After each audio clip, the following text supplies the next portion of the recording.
Hi, good evening, everyone. Hello. I hope you're having a lovely Friday and welcome to today's session. So, we're going to be discussing about working from home and mental health issues associated with that. And we have a super special guest joining us today. It's Dr. Rashi Agarwal. She's done her MD in psychiatry and she has certifications in IPSRT and grief therapy. She currently practices in Meerut, Uttar Pradesh. She has several international publications under her name, and she's constantly speaking on various online platforms. And she is a mental health advocate and creates some stellar content on her own page to help destigmatize mental health issues and normalize that in the society. So I'm gonna quickly send her the request.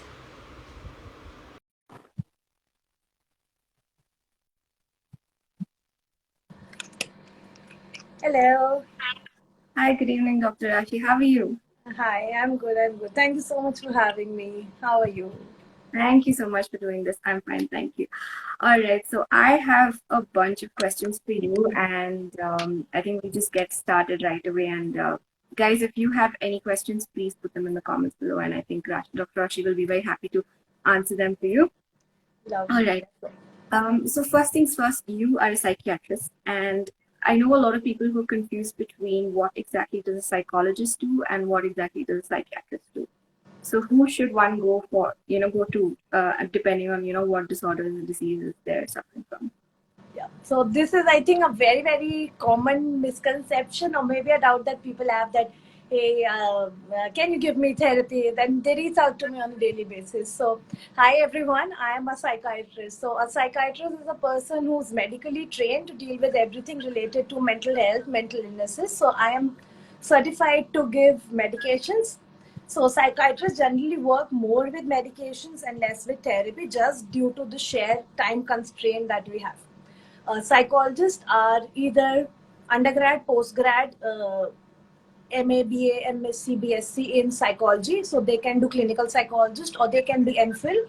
So they are psychotherapist. And the difference between both is a psychologist gives therapy all the time and they cannot prescribe medications. Now, when we come to this question as to who you should go and who you should not go, when you face any complaint, it's very simple. It's nothing to be very puzzled about. Go to anybody. Just seek help. Just seek help. That's all. Uh, Generally, what people do is that when they have mild kind of issues, they go to a psychologist, which is a wise thing to do. But even if in many, many times, if you go to a psychiatrist, they would advise you that, okay, hey, maybe your condition is not that much and we might not need to start you on medication and we could just start you on therapy right away. And even many a times I advise that, hey, these are situational things, this is normal what's happening to you right now, and you really don't need to have any worry right now, or you might not even need for therapy or medication or both. So instead of having the hunch in your mind that what if jana chahiye nahi jana chahiye, what if they prescribe me something, it's not like that. Just seek a mental health advice so that you get the right advice and there is no doubt in your mind whether or not I'm well or not. Awesome. I think that's the takeaway over here. Just seek help, guys. If you know that you are not feeling great mentally, just seek help. All right. Now, coming to the main topic of discussion, which is working from home and the associated mental health issues. What are some early signs that people can look for, or to just realize that they are having some mental health issues while working from home? Can you tell us some of those signs? When we, I think, considering this pandemic, it is a very, very global, stressful event that's happening all around. So things that are situational right now might not be continued further. So there are a lot of chances that some things. So let me break this down further. There could be three kinds of things. A person who's already having some mental health issues, they might be further stressed upon due to the pandemic. Secondly, people already who are compensating on alcohol or any other kind of substance might decompose due to the sheer lockdown or unavailability of the substances. Third, people who are just going through this situational anxiety or low mood kind of feelings. So there can be a number of categories, especially considering the current situation we are in. But on the surface, if we try to see, so if you're having any changes in your appetite, your sleep, mood, general irritability, difficulty concentration, attention, or if people around you have started pointing out that, hey, I think something somewhere is not wrong, or you are not being yourself. These kind of complaints, if you're hearing around you, then just go to a mental health professional and get yourself checked out. So it could be range anywhere from 1 week to 3 weeks, but generally we say 2 weeks is an ideal mark. That if all of these things or many of these things you feel are not in place right now, then maybe it's the right time when you start consulting somebody. All right. And are there any easy ways in which one can overcome? Sorry, I can't hear you. Are there any easy tools or ways in which one can overcome stress or worry due to working from home? I mean, before, if there's a little, skeptical about seeking for help right away, what are some ways that people can, some things that people can do themselves to, overcome their stress? Not for clinical anxiety or depression, but for general situational anxiety. And when we feel stressed out that I'm not able to work, or I'm not being able to be as productive as I was some time back. So, a good healthy meal would surely help. There are okay to have some cheat days and okay to eat binge on food when you like, but on generally everyday notion, a person should be consuming an overall healthy food if they want a good mind and a good body. Secondly, somewhere exercise of 15 to 30 minutes should help. So exercise helps in releasing, there are these very small hormones in the body called endorphins. So these are these pain relieving feel good hormones. So whenever we exercise, they secrete in the body and we naturally start feeling good. So yoga surely helps. It helps in grounding, relaxation, decrease in anxiety. Plus exercise helps. If not for these, I know a lot of people are aware about this, but they generally need a reminding again and again of these situations. A very small activity could be journaling, which is very, very widely prescribed. That just start. Does not matter when and how you do. Once you start journaling, you'll get the hang of it and you'll realize that a lot of problems could just be maybe solved by penning things out, maybe writing out what I'm feeling, and maybe if tomorrow I have to go to a therapist or a psychiatrist, I can just take my complaint. So you will not believe a lot of people who are not even that educated, they would bring their whole diaries written down and be like, hey, ये problem मुझे होती है. I thought that you should know about them, because a lot of things are situational and you might forget about them when you next visit a professional. So it's always a good, very healthy habit. And if not anything, it will just help you like pen down your thoughts and even like make scheduling, listing out things. But yes, very basic thing, drink lots of water, and please, please, please stay virtually connected with your loved ones so that you don't feel this kind of detachment due to what we all are facing due to this COVID. I think that's some really valuable advice, especially the fact that you said journal and note down little things, because we ourselves can forget. And I know how important history is when it comes to diagnosing something for doctors. So can you just give me like half a minute, just a minute? I'll just sure.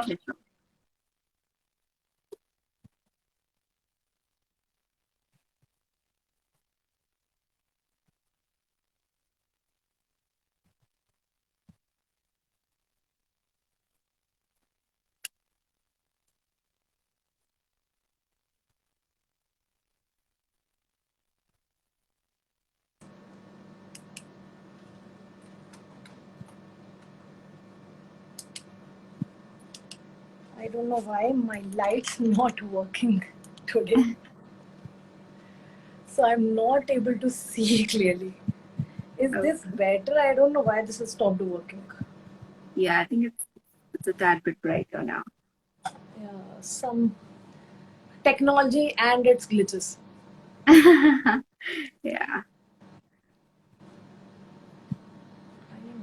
All right. Better. All right. Yeah. Okay. Now this is an important question that I was coming to. Like, how can one differentiate if they are just feeling a burnout due to working, or if they actually are depressed or have clinical depression? What are some signs in which people can differentiate that? Because more often than not, we'll just think it's just a situational thing and I'll get over it. But what if it is a clinical depression, case of clinical depression? So I think a lot of people mistake that sadness is a bad thing. It entirely isn't. See, we all have anxiety off and on. कभी ना कभी कुछ ना कुछ होता ही है. we have this kind of low feeling on some days, we feel anxious on some days.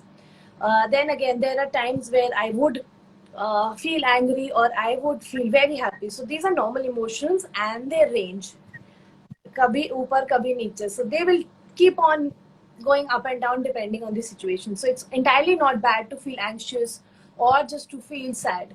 But if these complaints, as I said previously, are increased and they go on for around a duration of, say, somewhere around 2 weeks, and they're severely impacting your professional life, personal life, social life, you're not able to eat well, you're not able to think well. So if it's associated with other things, then we are coined the term clinical depression. So it's what a lot more other things combined together, not just when we're talking about that, just this kind of low mood that keeps on hitting us. So n number of things put together, then a person could be having this clinical depression. Okay. And if it is just a burnout from work, are there any ways people can overcome it? And is there any way that we can prevent burnout in the first place? So we have, I think, been conditionally trained to work, work, work until you give up. So yes, this used to happen with me also a while back, that I used to work until I felt that I'm completely drained out. We have this kind of feeling that I'll work until I'm tired. We don't have this timeline that let's sleep at 10 or let's sleep at 9. No, it's like I'll work until I am tired. And if you keep on doing this each and every day, moving forward and just continue doing that, you could lead into burnout very soon. So yes, burnout could also indicate things like brain fog, which is coming up right now, especially during COVID, that feeling this foggy sensations, not able to concentrate a lot, and you feel your work performance has somehow declined and you're not able to think clearly. So yes, if it is, I would say situationally right now and you have not been experiencing it throughout, then stop, pause. Yoga can help, scheduling can help, that hey, my work time is 9 to 9, my work time is 9 to 5, and I have to finish it that way. Unnecessarily, if you keep on pushing ourselves day in and day out, there is, if I could lift 10 kgs of weight on my body and I am lifting 15 kgs every day, my muscles will give away one day or the another because they have not been trained according to that. And even if I train them, I still wouldn't be able to. There is a limit to which I can go. I wouldn't be able to lift 100 kgs, right? So there is a capacity. Start analyzing and being true to yourself that okay, these are my limits. There is nothing wrong in knowing your limits. People always feel I am complete, kind of motivate and push it. Hey, do whatever you want, but also realize where I have to stop. So, especially personally, try to analyze this: that where are my limits? Where can I actually stop? Where it's not that you would not be able to go farther. You could, but at the cost of your mental and physical health. So you can push yourself, but ultimately your mind and body will pay the price of it. So either you rest or your body and mind will force you to rest in a way. Yeah, I think that's right. I think having discipline and not really, romanticizing that, oh, if I'm really productive, only then I'm worthy or whatever. So I think just having that awareness and stopping when your body needs rest is, I think, a great takeaway from that one. Another thing that a lot of people are facing, being stuck at home with everyone around, there's kids, there's, maybe your parents or your spouse, and a lot of people are seeing conflicts in their relationships because they're constantly together. What are some healthy ways to cope with that? And if nothing else is working, when should one seek help over there also? Because I don't know, it's somewhere that emotional well-being is not balanced right now for most people. So what are your take? What is your take on that? Yes, absolutely. See, we have not been like conditioned in a way to live a healthy family life. So since we are small, you're going to school, your parents are going to work, then you went to college, then you went to work. So everybody was still kind of living together, but living their own life at the same time. The pandemic kind of pushed us to spend more time together, or kind of forcefully like, hey, bond now, you are like stuck at home. And a lot of families, when the pandemic just started, they did not know what to do. They're like, okay, we are staying together, but my kids are all grown up, what to talk to them right now? Or a husband wife, the partners, they started having a lot of clashes in between them, because पहले तो बाहर चले जाते थे थोड़ी देर के लिए, you kind of get refreshed, you meet new people, you have new ideas. But when you're living with the same people every day, seeing 3-4 people in the same 3 4 people in the house, you tend to have some kind of, I would say, misunderstandings rather than fights or making big deals out of them. It is very, very normal to have them at this time. So, very few tips. First of all, we have all heard about this, that don't say things when you're angry. It will take time for you to start practicing this habit, but it is always better to walk away. If you're in a heated situation, don't try to reply back, because see, you obviously don't mean what you're saying at that time. So taking deep breaths and walking out seem fine. It might seem very weird when you try to do that, but it would avoid further like bad consequences from happening. So very small things would be, again, not replying very like impulsively, that whenever you have a thing you just replied. Maybe just counting to 3 or 5 in your mind before even splurting out something in anger can surely help a lot of things. Secondly, if there is something that has been chronically bothering the family or the couple, you could sit together and try be like, let's have a healthy discussion. Nobody should cry right now. Nobody should shout. Let's have an adult discussion. Even with your kids, you like, tell me what is happening. Tell me what's wrong, so that we can like take this forward, or try to analyze why something bad is happening to us. If still a lot of things that are not working, seeking a family therapist or a marriage therapist 100% can work, because they can give you a neutral perspective and help you figure out what is going wrong where. So 100% recommendable, especially in times of pandemic. Seek out a good family therapist or a marriage counselor. They can help you work on your issues, and this is not just for the pandemic. So you learn a lot of tools, and you can carry them further in life, and they are like just basic skills which will help you in other relationships in life also. So it's kind of investing in yourself. Investing in yourself. I think that is something that most people don't care about doing, and it's something everyone should do. My next question is, what are some boundaries that people should set to have a healthy work-life balance? Because that is really out of the picture now, since all of us are working from home. So, how can we do that, in a healthy way? Very difficult. I would not say it's not possible to have kind of 100% separation of work life because you're working from home. For the people who are very privileged to have a separate space in their house for working, please utilize that.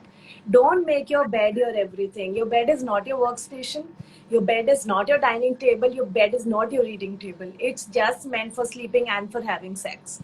Please make the bedroom a very sacred space. Otherwise, see, your brain is going to get confused. Am I here for sleeping, or am I here for reading? Am I here to watch TV or use my mobile phone or work on my laptop? So, kind of try to designate a separate space for your work.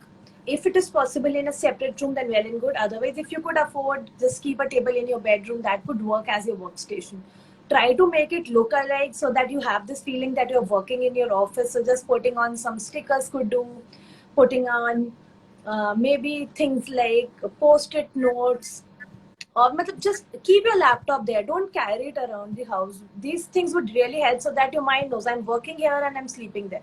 Will also help a lot with your sleep balance. Secondly, try to function at appropriate times. It's not like we are kind of procrastinate, push everything to the end, and then we are working hard, and that also leads to a lot of anxiety and stress buildup. So instead of pushing everything away, okay, I understand work from home doesn't start at 9 a.m. Even if it does at 10 or 11, then appropriately, okay, I'll finish it up by 5 or I'll finish it up by 7. But then I'm not going back to that work again. And even if you're working straight for the 6 7 hours, do as you did in the office. Try to replicate those scenarios. Like maybe you were talking to your coworker, or you were just going out for a coffee. Then stand up, move around the house, go to the kitchen, get a glass of water, so that at least you have a little bit of physical movement in between. Designating a space physically also made that you're designating a space mentally in your mind. So mind also starts differentiating that, hey, I'm working right now and this I'm relaxing. This will lead to long term consequences if not followed. See, as it is, we are right now seeing so many people are saying that my sleep cycle is just off, I'm not able to sleep, and I'm always kind of confused, and even in my dreams the work is coming and I'm not able to switch off my brain during sleep. So that surely can also be one of the reason. Work from home, I don't know for how long we are going to continue. So it's the earlier the better. We start realizing and be like, hey, let's start working upon ourselves. Yes, absolutely. So do you have any ideal mental health checklist that everyone should follow every day? Just to know that their mental well-being is taken care of? We maybe a lot of times we consider the mental health is here, but we don't know the mind and body, they work in sync with each other. So it's not like just having a low mood or anxiety is the reason that I am not feeling mentally healthy. There are a number of things. As I said, my mind affects my physical health also. So just keep an eye on very basic things. Am I eating well? Am I hungry? It's not just that I'm eating for the sake of it. Do I feel that kind of hunger that, hey, it's food time, should I start eating right now? Am I able to sleep easily? Or am I tossing and turning in bed for like minutes and hours and still not able to sleep nicely? Then am I able to like be peaceful in silence? A lot of people feel well when they're working and their mind is occupied. But do I feel the same content when I'm like, okay, sitting idle and I have nothing to do? Do I feel content at that time? So these things are very important. It's not necessary that you're running throughout the day and you're just exhausted and you fell asleep. So there has to be time where you are kind of becoming mindful of what you are doing. So keep a check on very, very basic things. These are not every day that you have to check them every day, but once in a while, pause and be mindful that this food that I'm eating, what does it taste like? Many times you ask people, what have you eaten in the afternoon? They won't remember until just in the evening also, because they were in a hurry and they just gulped food down just for the sake of it. So try to become more mindful, and a lot of things can also be solved this way. That okay, I am aware of my surroundings. I'm not living in the past or the future. I'm living in the present right now. All right, so I'm just going to quickly go through some questions that people have. Kuldeep is asking, can a person recover from depression fully, or depression has any permanent effect on our minds? So we don't. We use terms for depression like recovery and remission instead of a cure. I'm happy that you've used the appropriate terminology. Yes, a person can fully recover from depression. It's very, very possible. And I think those are the happiest days when I stop medications for the patient and I'm like, I hope I never get to see you again. And I hope you don't have to come back here. So yes, but sadly the time duration is a little bit longer. That's how the medication works. That's how our mind works, at least for the time being, until we have better and better resources and researches coming up. But yes, a person does recover, and especially these times, like situational anxiety and depression happening due to the pandemic, they are easily and for a lesser duration of time, the both the medication and therapy, until you recover from what's happening. Kuldeep, I hope that answers your questions. Someone else is asking, how can we come out of this feeling that I'm dark toned and feeling depressed from 15 years, always wanted a fair skin tone. I always kept stammering myself. This is bad, but I cannot come out of it. Hi, Ritika. Thank you so much for your question. I am really, really sorry that the state that these advertising, the marketers, and these products have put the people. I completely share whatever you are feeling right now. It's appropriate to feel that way because of, I said X, Y, Z, thousand reasons. I am dark toned myself, and I understand how stigmatizing and how anxiety provoking that could be for you when people, everyone around you feels that fairer skin is the better way to go, though we live in the Indian subcontinent and we know that majority of the people here are dark toned. So this is just a very surface to what you are doing. This is a very, very misrepresentation. When you look around, so many people are dark toned and they're doing so well in their life. So first of all, how you look has nothing to do with your worth. Secondly, your skin tone cannot define what kind of a person you are and what kind of things you can do or achieve in your life. So please, first of all, start calling these things out. If people around you are making you feel that way, that this is not right. Secondly, the laws have been passed and no product, cream, or any other thing can be sold under the name or under the pretext that it could make anybody fairer or prettier and that kind. You all know that names of a lot of brands have been changed. So please try, and I really hope you could start therapy. This could help in solving a lot of subconscious issues that have led to this.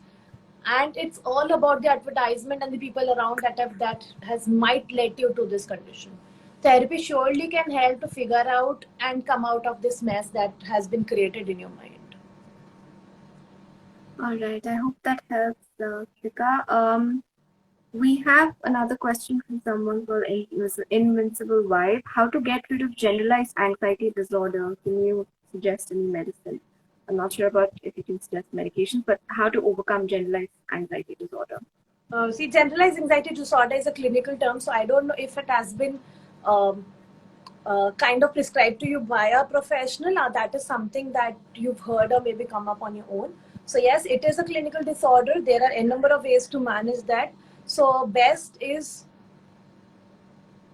medications and therapy, both when they work together, it works wonders. Sorry, I can't share personal advice like medications here on Instagram. That would be unethical and illegal both. Please see your doctor about that. They can help you clear out a lot of doubts. I do clear a lot of doubts for my patients every day. Naturally see stress जो normally everyday life में होता है वो cure हो सकता है. It is same as asking कि diabetes को नेचुरली क्योर कर दो, मेरी हड्डी टूट गई है, I have a fractured bone, can it be repaired naturally. So these things are serious clinical illnesses. There is no natural way कि मे बी जो हम एक सोसाइटी में बहुत कॉमनली लोग बोलते हैं कि योगा करो ठीक हो जाएगा, एक्सरसाइज करो. These things are for prevention and for mild cases जब एक क्लिनिकल डायग्नोसिस नहीं बनी है, जनरल लाइफ के स्ट्रेसेस को हैंडल करने के लिए. But please consider therapy and medication both when they work together. I always say it's best of both worlds and the person gets the maximum benefit when they try. क्योंकि imagine एक there is a child and रोज उस child कोई God forbid उसको कोई रोज मार रहा है and उससे बोला आप रो मत. So it's that way. Until unless we start taking something that's beneath the surface and mend that, nothing above the surface can work. So please try undergoing. If you're already on medication, start therapy also. It works wonders, really. And this is not something that a person has to like be deprivated about कि life में काम नहीं हो पाएगा या बहुत problem हो जाएगी. You can obviously overcome this. I hope that helps you, Invincible Vibe. Guys, if you have any more questions, please put them in.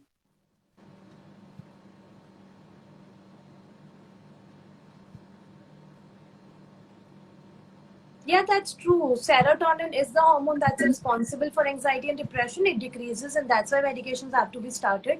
That's why I said it's medication and therapy both, so that we are tackling the psyche and the hormones both. All right. Few steps for catastrophizing. Please elaborate. I am not sure about the term. How to cope with that? I think what they are trying to say is, picturing something bad will happen and then building onto that and feeling like, the world will collapse. Like, just from one thing, a snowball effect of problems happening in life. I think I hope like that's what I said from the very beginning, with the slightest problem, start journaling. You will be amazed at what journaling could do in 15-20 days, because it starts analyzing what thoughts it's occurring, what is the reason for that. Other thing that we do in therapy is like an ABC technique, in which A is the antecedent factors, like what happens before, B is the actual behavior that is happening, and C is the consequence. So once we start this charting, we start analyzing that it's not just the behavior, something that happens before that obviously leads to that event. So yes, and plus if this worst case scenario thinking is happening along with low mood, appetite, sleep, libido loss, or just associated with other helpless, hopeless features, this could also be a symptom of mild depression that you could get looked into about. Please seek professional help. Worst case scenarios are not normal if they are happening off and on a very frequent basis. You can get help. Please, people who are listening to this, don't waste even one day of your life not living the best life. There are obviously so many options to seek help for.